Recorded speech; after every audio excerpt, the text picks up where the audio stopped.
గోపికలు అందరూ కలిసి నందగోపుని భవనం చేరారు.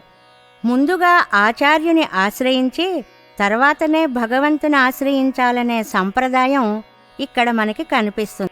అందరికీ నాయకుడైన నందగోపుని భవనమును కాపాడుచున్న ఓ భవనపాలక, లోపలికి పోనీవయ్యా, జెండా తోరణాలతో ప్రకాశించే ద్వారాన్ని కాపాడుతున్న ద్వారపాలక, మణిమయమైన గడియలు తెరవవయ్యా అన్నారు.